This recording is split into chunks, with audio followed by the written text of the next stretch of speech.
back, relax, and maybe get yourself a snack. Me and you gonna have a little chat about books. Hey guys, so it's that time again where I get to wrap up the next 5 SPFBO titles that I have read. If you don't know what SPFBO is, I will link a blog post below that tells you all about it, and I'll link the past videos that I've done in this series as well. So this is my final 5. I've actually finished the 30 books that I was given, and I know which one is my finalist from all of them, so I'll be doing a separate video to announce my top and my finalist, so that you guys can see which ones I most enjoyed and possibly go buy some of them and enjoy them yourself. But this video is just to wrap up the last 5 and what I thought of them. This one was a bit of a, I don't want to say bad bunch because it wasn't, it just didn't appeal to me personally as much as some of the other groups that I had did. So unfortunately I'm actually going to do something a little bit different with choosing my finalists from this batch. But with that said, let's run through these books and I'll tell you a bit about each of them. The first one I have to mention is The Sound of the Stones, which is by Beth Hammond. We follow a young girl called Frankie who's working in a bookshop, and she is working there to help the man who owns it, but eventually the shop closes down. She actually gets a gift of a book from this man, and she opens up the book and she starts reading, and it becomes a completely different story. So you start off with kind of getting to know Frankie, kind of finding out a bit about her, and then you get to the point where she gets this book and the whole story shifts into an entirely different narrative, which is completely not to do with Frankie, it's just the story she's reading. I constantly kind of felt like we were going to switch back to Frankie and see what her views on the story she was reading were, but that never happened, so I don't really understand why we didn't just start with the story in the book. Maybe it happens later on, because this is one of the books that I actually DNF'd. I did not finish this one. I got to about 15–20% and I just couldn't get into it. There was something about the story that really wasn't gelling with me. The story that Frankie starts reading is all about the Crad race, who use crystals as a kind of source of power to enslave humans, and we're following a young woman called Ashra who has the ability to control crystals, but she's trying to keep this hidden because she doesn't want to be discovered by the Crad race, who will obviously imprison her or something like that, because they don't want anyone who is able to manipulate crystals in their midst. That would be bad for them. It just didn't feel like this story was going to be one for me, and it felt a bit like the shift in narrative and the shift in story was too jarring. Overall, maybe it becomes a better story than I gave it credit for, because as I say, I only read to the 20% mark, but for me personally it just didn't work, and I could tell from fairly early on that it wasn't going to be a title I would put through, so I ended up DNFing it. Maybe it would have got 2 stars from me if it continued in the same vein, maybe it would have been better, but that's what I gave it for now. The next one I read is called Beneath the Silver Rose by T.S. Adrian, and this one was a really mixed bag for me. It had a lot of good points and it also had some bad points that I really took fault with. So for me personally, it was definitely not going to be a finalist, but I did finish this one and I wanted to kind of keep reading because I was really into the story. So I'd say it's a fun, fast-paced story. We follow a young woman called Shadia, and Shadia works in the Silver Rose, which is a brothel. It's a very high up, sort of famous, influential and quality brothel in the town or the city where they live. It's actually based in an old palace, so it's very quality, top notch. The people who go there have to pay extortionate rates, and the women who live there and work there are treated very nicely, so they have a really good quality of life. Some of the things that I really liked about this included the fact that it was fast-paced, it was really easy to get into, and right from the beginning you're in the action, which is really nice to see. We have a bisexual main character and we have a lesbian romance that goes on throughout the entire book, which is really interesting to see because that's not something that features heavily in a lot of books, and in this one it definitely did, so I liked that a lot. And I also really enjoyed the fact that we are following mostly women as the main characters. There are some men who come in later on, but predominantly it is the women because it's all these sisters who live in this brothel. Some of the things I didn't like so much mainly came in a bit later, and I think the nature of the book is that it's an adult fantasy. The setting is that of a brothel, so it's a fairly violent, emotionally charged place, and therefore it does lend itself to scenes of violence and of rape and of torture. Now that's fine, I kind of totally get that because that happens in a lot of fantasy, but for me this book took it a bit too far with how many scenes there were of it, and this does have one of the most graphic, nasty scenes described in the very end pages. If you are someone who suffers with any of the triggers of like rape and things like that, don't read this book, it wouldn't be for you. If you don't mind that and you're happy to read books that have these violent, terrible things, maybe it would still be a book that would appeal to you. The other kind of quibble I had was that there were a few typos that I found. Maybe I'm like overly conscious on typos, I don't know, but I am an editor, so I just see them everywhere. The thing that jarred me a little bit more was the fact that some of the dialogue in this felt quite forced, it didn't feel overly natural, and it's set in a fairly stereotypical fantastical world, and yet there are words like girlfriend and honey just kind of thrown in there, which I didn't personally think fitted the timeline that we're basing our story in. It just didn't feel genuine in a world where there was like swords and lanterns and things like that for girlfriend to be a term that was used. We're following Shadia and her friend. The opening scene is where some men are coming into the whorehouse to find a particular young lady because they think that if they mess her up then they're going to get back at the man who really, really likes her, who has wronged them. And so there is immediately a violent scene where Shadia steps in and tries to defend the women who work there and ends up killing one of these men who is very important and kind of putting them all into trouble, so they have to cover up this murder. It's definitely fun, like I really enjoyed bits of this story. It just kept coming back to a few quibbles that I had with it, and the major quibble at the end. That was what really brought it down for me.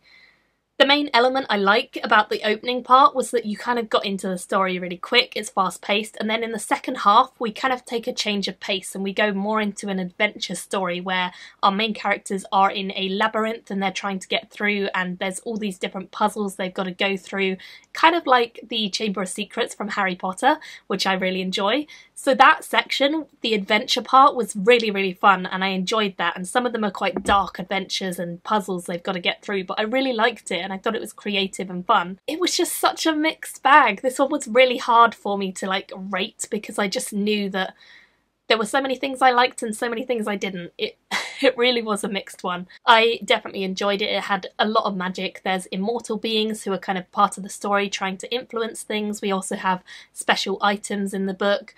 Particularly we have the labyrinth that is created from magic and has magical things going on inside. The magic isn't really explained, but illusions are a large part of it. Even though it's not explained, it works, it's fun. What I disliked about the book was mainly what I've already said. The real tragedy of this book is that it's left on such a horrible scene because you're left with the impression of that rather than the really good story you've had before that.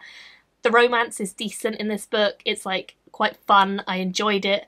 I just think there was dialogue issues with like some scenes just feeling a little bit too forced rather than like natural. But overall it's a decent story. It just had that one scene that really disturbed me a bit. That last scene, it's meant to be horrible of course, but it just left a little bit of a sour taste in my mouth when I finished the book and I just couldn't give it like as many stars as I wanted to. So I gave it a 2.75 to 3 stars. I don't really know what I'm giving it out of those, but it's kind of in the middle of those two. I liked so much of it and I didn't like other bits. See if you want to read it and see what you thought, because this one is one that has troubled me a lot with trying to rate it. So yeah, let me know if you do read it, what you think of it. The next one I read was called Pulse, and this was by Stephen Laidlaw. This is a really fast-paced story and one that's very easy to get into. We're following a young lady called Alexandra who has a power that she doesn't know about inside of her until one day something happens where she is forced to unleash her power because of the situation she's in. She's threatened, and when she does release her power, she gets taken away by some people who take her to a special training camp to find out more about it and train her, etc. This had a kind of thrillerish feel to it. It felt very fast-paced. It felt like a bit of a spy film at times, which was fun. And yet it did not go in the direction I thought it was going to go at all. In fact, the second half of the book, or the later bits of the book, really surprised me by doing something completely different and quite dark, like a lot darker than I expected. Again, it's a situation where the ending of the book killed it a little bit for me because it was a very sudden ending, and it didn't feel like it was developed to the point where I wanted it to, and it changed direction so suddenly in the middle that it kind of threw me off a bit. Like, it's not a bad read. I enjoyed a lot of it. I think there's some really fun parts. The romance is okay. I don't love it. I don't love romance anyway. But it wasn't a terrible romance. It didn't like overtake the whole story. It was just a fun, sort of quick, exciting fantasy until it took some weird turns, and then I wasn't sure where I stood with it. I did like it as a whole, and I do think it's a fun read and one that I would say is worth trying if you're interested in the sounds of it and you want a quick, fun, easy read. But also be aware that it's probably not going to end up where you think it will, because it definitely surprised me in the direction it took, and it is quite dark, so you have been warned. But I gave it 3 stars, and I still think it's a likeable, easy read. The next one I have to talk about is called The Sorcerer's Concubine, and this is by Jocelyn Dollamore. And this one, again, was one that actually really surprised me. I wasn't sure I was going to like this one, and yet I did. I really enjoyed it. It focuses on a young girl who is made of wood and cloth, and she's brought to life. She's called a finalist, and that's basically a girl or a being who is brought to life from these inanimate objects and fashioned to be a prostitute. Finalists are fairly rare in this world. They are crafted by magic, so you have to pay extortionate rates to get a finalist girl, and they're also expected to be basically the best prostitute experience you could have because they are clean, they are well kept, they can be modified to however you want them to be. They are actually souls who are trapped inside the wood and the cloth, and they are people who are supposedly sinners from their past life who've come back and been trapped into these bodies to repent for their sins. So although it's a bit morbid to begin with, it actually follows a young girl who is called Vesla, and she is actually a really fun character. She is quite naive, and there are times in the story where she irritated me because she was so naive, but I think the story itself was a lot of fun, and I had a real good time reading this. I read it mostly when I was on my way to Bristol for BristolCon, and I really enjoyed it because it was a light read, a very interesting, fun one, had some really cool ideas about magic and how women should be treated. It actually deals quite a lot with the gender stereotyping of both men and of women, and sort of really delves into the issues and the problems that there would be if this were real. It kind of reminded me at times of Westworld, the TV series, and kind of it's a similar situation to that. If you've watched it, you kind of know what I mean. But it's similar to that in that what is right for people who are real and what is right for people who are magical, but they still have souls, they still have feelings, emotions. They just have different modifications. They came into being in a different way. So in terms of like the morals and the ethics and stuff, I loved that. I thought that was great. In terms of the story itself, it was fun. It kind of revolved around her being bought by a man, and this man takes her away with him, and he actually ends up falling in love with her, as does she with him. And they end up going on an adventure to try and, you know, see the world and become kind of almost a family, but of course things go wrong when a war starts and it all starts being pretty terrible. I think it is the first in a series, so there are going to be more, and I definitely enjoyed it as a whole. I definitely think it's an interesting concept and one that I would like to have seen developed more, so maybe the series goes on to sort of develop it further. But as a whole, it felt very readable, it felt very relatable, and I liked it. So I gave it a 3.5 in the end, and I would actually recommend this one. Finally, the last one I have in this batch is One by One, which is by Phil Tucker. And this is a really interesting story. It reminded me of George Orwell's 1984. And I think it was just a really interesting book because it mostly focuses on dialogue. We actually follow a young man called Peter who lives with his elderly mother who's quite ill, and the moment we pick up the story she has gone missing and Peter is worried about her, so he searches all around the apartment, can't find her, calls in his aunt who is his closest relative. They can't find her, so they go to the police station to file a report, a missing person report, and they find out when they're there that actually loads of people have been going missing into thin air, vanished, and they don't really know why. They meet a young woman there called Sophia, and Peter and Sophia kind of spark up a slight friendship, and they still can't find Peter's mother, and he finds out that Sophia's younger brother is one of the people who's gone missing too, and quickly it becomes clear that everywhere in the world people are going missing, and that's kind of the basis of the story. So as it goes on, we start to see the world go into a chaotic state. It starts really grating on people, they're losing people they've loved, they don't know why, they don't know how, they don't know where, and science is failing them. Science can't seem to explain what's going on. Is it aliens? Is it religious cults? Is it the end of the world? No one really knows, and it's putting a lot of stress on everyone, especially the people in power, who eventually mostly get overthrown by angry citizens who don't know what's going on. It puts the world into a complete state of madness and frenzy, and people don't know what to do. And we follow mostly Peter and Sophia as they kind of journey and navigate their way around the world and the changes that happen. It feels very dystopian. It feels like there is a lot going on that's really terrible and people don't know how to deal with it, so they're all dealing with it in different ways. Some people are rioting, some people are hiding, some people are stressed or depressed or killing themselves or upset or happy. It's such a mixture of emotions. It eventually gets to the point where there's almost a dictatorship in place. There's this thing called the New Republic brought in, kind of reminded me a little bit of like communism. It was very, very fascinating, but I think the best thing about this story is the dialogue between those two characters and the way that they are talking about how the world is going and how things have changed and how people are letting themselves down by being so terrible to each other and really not helping one another but fighting against one another. I really liked that. I thought that was a great element of the story. The problem that let this book down for me was that we never find out where the people went.